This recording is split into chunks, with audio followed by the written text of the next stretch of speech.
Good morning. Welcome to Walking Boxing. It is Friday, October the 10th, 2025. As you can see there, Neil's in a good mood today. He didn't get to go on his walk yesterday. I felt really guilty because he was heartbroken when I had to go. So today I said you can go whatever route that you want, I'll just follow you. So he's taken a long route, no doubt about that. He's having the time of his life this morning.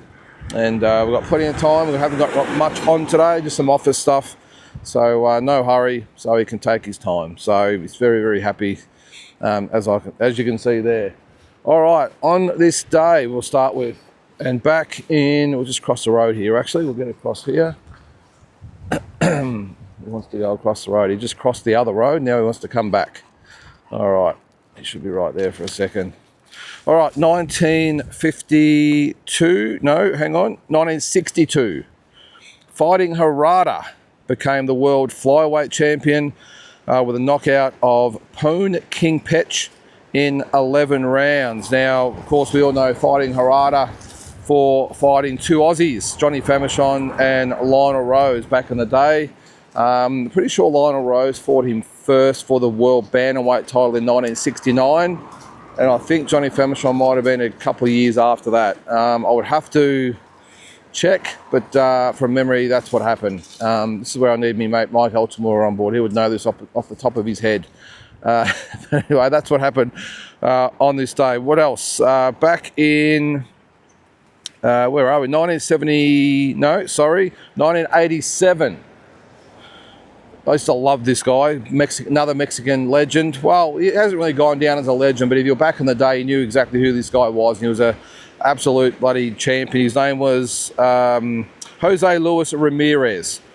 He defended his world lightweight title by knocking out Uganda's Cornelius Boza Edwards in the 5th round, and Ramirez, he won it was disputed, very controversial, but he beat Pernell Whitaker over 12 rounds when Pernell Whitaker challenged for the belt for the first time, and also had a knockout win over the great Puerto Rican champion, Edwin Rosario. So obviously a very, very good fighter. Lost his belt to Hector Camacho. Probably what was the Macho Man's most impressive performance, if you ask me. It was absolutely brilliant in that fight, was the Macho Man Hector Camacho, and just dominated Jose Luis Ramirez over 12 rounds. But a tough guy. I mean, even though the fight with Whitaker was disputed, the fact that he actually pretty much obviously got close to Whitaker and won the decision, but also that knockout of Edwin Rosario as well. So very, very tough fighter back in the day, and probably an underrated Mexican.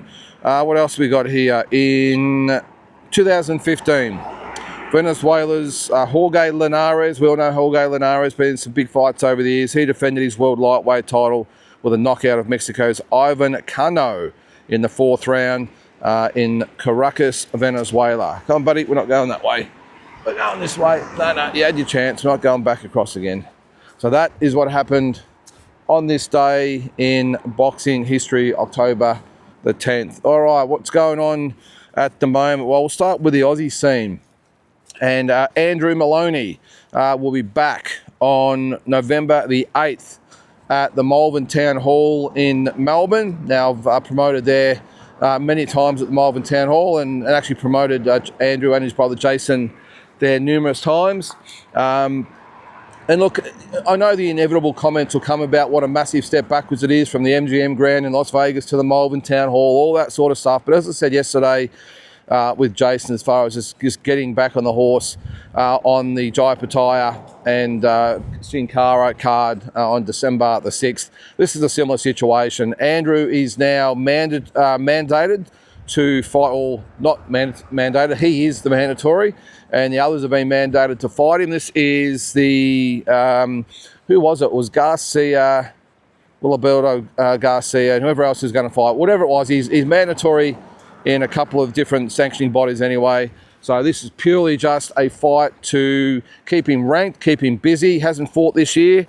Of course, he was supposed to fight in Mexico earlier in the year, and it just didn't happen for those reasons, with the fight date being changed about 4 times, and And then the location being changed at the last minute as well. So they pulled out of that fight. This is purely a fight just to keep his rankings, keep him busy. I don't know who he's fighting yet, by the way, so that information hasn't come to hand yet, but all I know is that November 8th he'll be back in action. So again, before all those experts out there jump on Andrew about what a massive step backwards it is, just remember, it's just a fight to keep, or get him back in the ring for starters, but also you have to have a certain amount of fights per year, or at least one fight per year, to keep your rankings or you drop out. So this is why he's been put in there with this fight, because it must have been, I think, it was probably about mid-November last year that he had his last fight. So again, if he hadn't have fought, he'd be out, or at least drop right back. So this is purely a strategic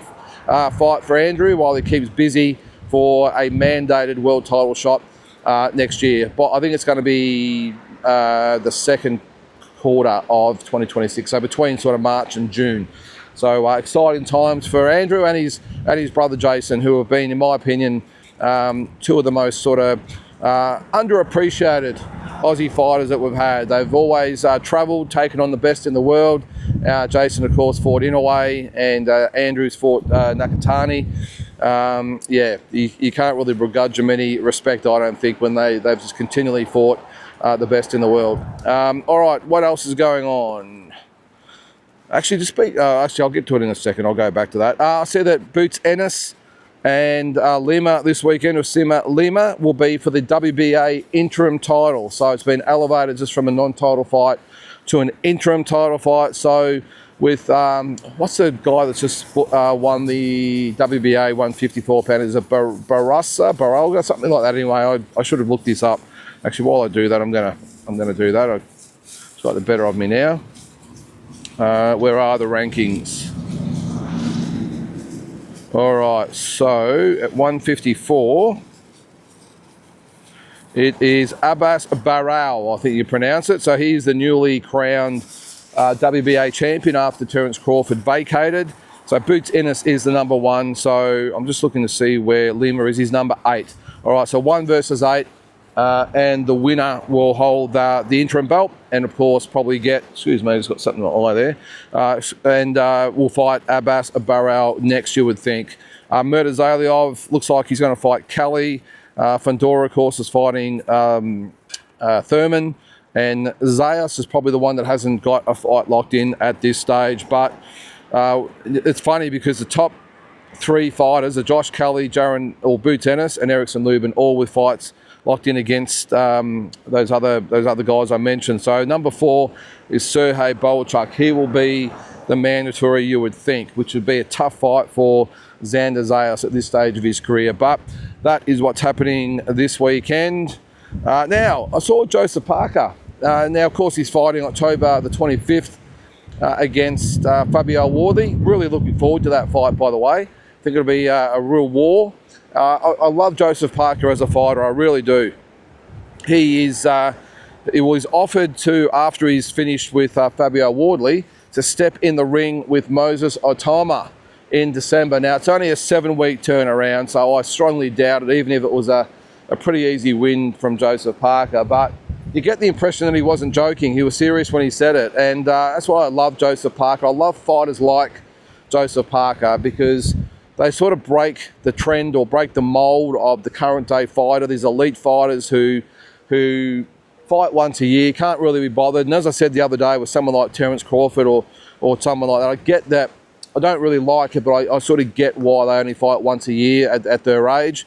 But guys younger than Terence Crawford, a lot younger, are only fighting once every year to 18 months. And it's just, I think it's really set the sport back a lot by just not getting those big fights. And if we do get them, they're sometimes late. Because you've got to remember, if they only have sort of 1 fight per year, they might have 1 fight and then it's the following year. So in the meantime, another elite fighter misses out and they've got to fight somebody else and it holds up the belts. It just becomes a bit of a mess. So I love when we get fighters like Joseph Parker who just say, you know what, I'm a fighter and I'm going to keep fighting. I still don't think he would fight Otama after Wardley because 1, it'll be a tough fight, but 2, 7-week turnaround, I don't think it's going to happen. But again, I just love the mindset of Joseph Parker, and And even speaking of the heavyweight division, there was an interview I saw with Alexander Usyk's new manager, and he said a decision actually hasn't still been announced about whether he'll actually come back. He kept sort of speaking about if he comes back, not sort of when. Now, I'm sure he will be back. I'm sure he will be back. He's got a lot left.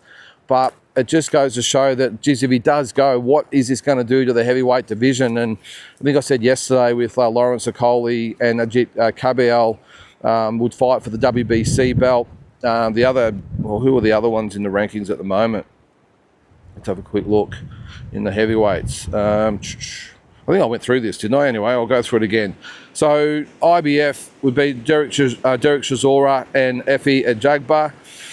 Yeah, okay. The WBA would be Moses Otoma and Kubrat Paliev, or Wardley or Parker, or probably would be by then. WBC, as I just mentioned, although Daniel Dubois is number 2, and Otoma and Hrgovic are number 1 and 2 with the WBA. But anyway, a lot of water to go. Actually, sorry, I just mentioned Parker, didn't I? So he would fight Otoma for the full WBO belt, or be elevated, whatever it might be. But either way, lots going to happen with the heavyweight division in the next sort of year or two, you would think. A lot of belts changing hands and new champions, all that sort of stuff. All right, one other thing on the world scene. We've just celebrated the Thriller in Manila, Muhammad Ali, Joe Frazier, the 50-year anniversary. Well, Manny Pacquiao's taken it a step further and has organised for October the 29th, Thriller in Manila 2. So this is going to take place at the same arena as Ali and Frazier fought for the third time, Smart Araneta Coliseum. So how good's that going to be? And to even make the card better, well, it's not, look, it's not, let's just say it's not the Thriller in Manila 1, let's just say. But it's what's great about it is they've actually got Nico Ali Walsh on the undercard, who's Muhammad Ali's grandson. So what's to say here? Melvin Jerusalem will defend his minimum weight title against, who is he going to fight? Hang on, I did see that. I'm not going to, I'll try and pronounce his name. Siakolawa Kusi. Okay, I know that's probably not right, but that who is fighting. Nico Ali Walsh is going to be fighting Kitty Sack Clinton. I've got a feeling that Kitty Sack Clinton isn't exactly knocking on the door of a world title shot. Ali Walsh has got to look pretty good, but that's fine. It's only a 6-rounder, so I'm sure they'll just throw him in there with Nico Ali Walsh and get him a good win. Then Marlon Tapales, good fight. He's 38-4. He's going to fight Fernando Toro over 10 rounds. And who's the other one here? Carl James Martin will fight Aaron Diapan in another 23-0 in another 10-round fight. So how good is that? The Thriller in Manila 2 should be fantastic for the boxing fans of the Philippines to get another massive fight night promoted, this time by Manny Pacquiao, the living legend of not just the Philippines, but world boxing. So looking forward to that. I'm not sure if it's going to be streamed. I'm assuming it will be, but I'll keep a lookout for that. All right, now one thing that I've been thinking about in the last sort of week or so, or probably even maybe a little bit longer, we've got all these good cards that have been put on here in Australia, but I think one thing that's dropped off a little bit is, and I know it all comes down to budgets and A sides and B sides, all the rest of it, but the all Aussie fights they're putting on the undercard, I think they've been really, really lackluster. We've had a lot of those Aussie stars on those cards. This is both with No Limit and Tasman Fighters and other shows as well. But we're not seeing the really good Aussie versus Aussie fights on those cards. I remember when No Limit started. You know, I remember seeing Joel Camilleri against Colin Mazzutia, Wade Ryan against Colin Mazzutia.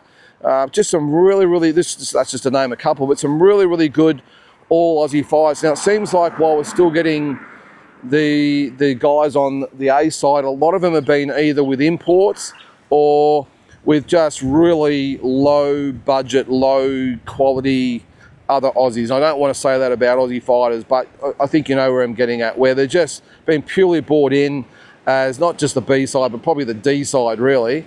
And I just think the quality of those fights have really dropped away on those undercards. And I know the main events cost a lot of money and they've got to put a lot of money into that, but I really think that the emphasis on producing really good 50-50 Aussie fights has gone out the window on most cards, especially those big televised cards. And I was having to think about the other day what fights I would probably like to see. And again, I know that budgets come into this, and I know, being a promoter, ex-promoter myself, I know how hard it is to make, stat card top to bottom. But in my opinion, I've got a few fights I would like to see made, and whether they're even undercard fights or the main event on some of these, especially like these No Limit on Fox shows that they do. And that's probably one area I think a lot of these fights could happen. And because I think if you've watched my videos, you'll see I've been very, very critical of the No Limit on Fox events. I just think they've been thrown together. I don't think any imagination's been put into the cards at all. I don't think any imagination or effort's been put into the actual production of the cards themselves. And these are probably fights that would really fit the bill for those type of events, or worst case, it could be a DAZN card with Tasman or whoever it might be. So I'm just going to get out of this wind here. Apologies too if you can hear it coming through the microphone. But here are some fights that I would love to see, all Aussie fights. Now these fights, by the way, I didn't actually mention, they're not of all the, let's call them the stars of Aussie boxing. These are either undercard fights or No Limit on Fox events. I think the ambitions of getting like a Conor Wallace versus a Paulo Alcuso is a long shot. So I haven't mentioned those fights. These are more the fights that 100% could be made with a little bit of effort, and they're sort of the off-Broadway type of fights. They're sort of the next level down of the top tier. You get what I'm talking about as I go anyway. These are fights that I think would be great fights on those type of cards. Let's start with the first one. Actually, I'm going to leave that one for my most favourite one at the end. Let's say something like a Dylan Biggs and Cole Mazzutia.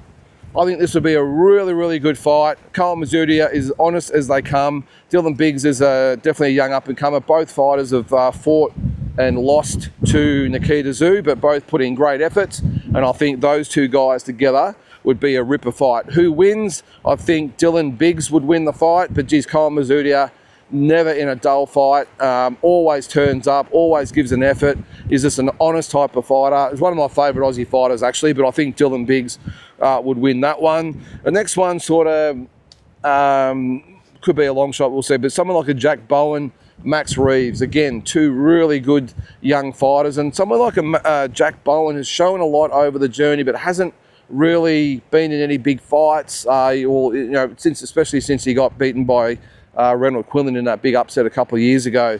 Hasn't really found his way back. But I think Max Reeves, promoted by Will Tomlinson, just come here, buddy. Come here. I got you there. Promoted by Will Tomlinson would be a really, really good fight for him from Wildfighter. G'day, how you doing? Come here, man. Come here, buddy. Come on. Come on. Yeah. Don't say hello to me. Say g'day to Neil.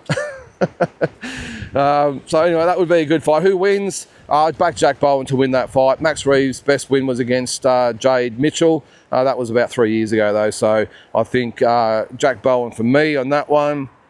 The next one is Callum Peters and Max McIntyre. What a fight this would be. This is probably, again, one of my favourites. I think it would be a ripper fight. Who wins? I think you would have to back Callum Peters. I think he's just a young superstar in the making, isn't he? Is Callum Peters. And look, he's got a long way to go, a very, very long way to go. I think he's got some flaws, but I think they'll work on that. And I think that fight with Max McIntyre would be a ripper, but I'd probably back Callum Peters to win that one. We've got Austin Akuso and Kira Rushton is another one I think would be a ripper. You could probably throw Paulo Alcuso in there, but I think he'd be a level or two above Kira Rushton. So who would I back? I'm almost backing Kira Rushton in that fight. I think he's a good young fighter. Austin Akuso, I don't really think he's quite at the level of his brother, and I think Rushton could win that fight. So I'm backing him. What were the other ones there? This is one that could definitely be made, and I know they've talked about it for a while. Ben Mahoney and Joel Camilleri. Time for both of these guys to step up, I think. Joel Camilleri, I love Joel. He's a great guy, a real character, but has promised so much for so long. But his last few fights have just been really just non-events. The type of fights you wouldn't even bother having, really. Ben Mahoney, again, Not the most active guy in the world, has promised a lot, had some okay wins, but again, hasn't stepped up, in my opinion, at all. And I think Ben Mahoney and Joel Camilleri at this stage of their careers really make sense. Who wins? Oh, that's a tough one, isn't it? Ben Mahoney, Joel Camilleri. I would back Ben Mahoney just. Joel is a real spoiler. He really is. Can make a lot of fighters look bad. So I would probably bet on Ben Mahoney, or Marnie, however you want to say it. But that would be a really good fight. And then, actually, I've got another one before my favourite one. It's Ahmed Reda, Ibrahim Bala. I think would be a ripper. Now, I would normally say that I don't think Ahmed Reda is ready for someone like an Ibrahim Bala, but he showed against Bruno Tarimo that he is. And that would be a tough fight. Ibi Bala, a former Olympian, had that upset win over Jalen Tate. And who else did he beat? I can't remember who he beat, but he's had a couple of upset wins. Good seasoned fighter, and I reckon that would be another real step up for Ahmed Reda. Who wins? I would probably, after what I saw with Reda, back him to beat Ibi Bala, but it wouldn't be easy. Be a tough fight, and another one I'd love to see. And then the final one, the one I would love to see more than anything, would be Jake Wiley and John Manu. Jake Wiley showed against George Kambosos that he can fight. He's on the way up, and really exciting guy. And who knows whether he can get the world level or not, we'll see. But he always comes to fight, always well prepared, always gives value for money. And John Manu is that fighter who, sorry about the wind here, guys.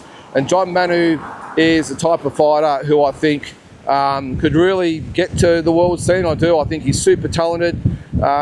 He's got power, he can box, and that would be a ripper fight. And I'm not sure who would win that fight. I'd probably back, can I say a draw? Sorry, I'll turn my back here so I don't get the wind. Sorry about that. Hopefully it's not coming through the microphone there. But that would be a ripper. So John Manu, Jake Wiley.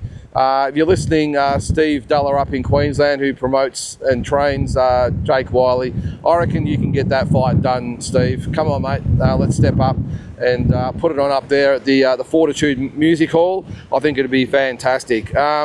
If I've got to pick a winner, I think I'm going to go for John Manu to win that fight in a very close fight, but not with a lot of confidence anyway. So there's a fight I think could be made, and I think if the promoters out there were really serious about, these are the bigger promoters I'm talking about that actually get funding, and No Limit, I'm looking at you, and maybe Tasman Fighters, I know they don't get a lot of financial support, but still the second biggest promoter.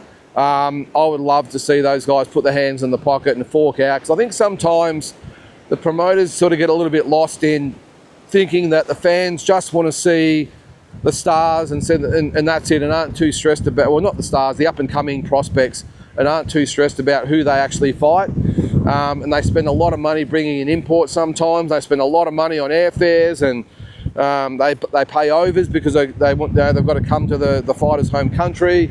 They've got all these different expenses and medicals and visas and all this sort of stuff.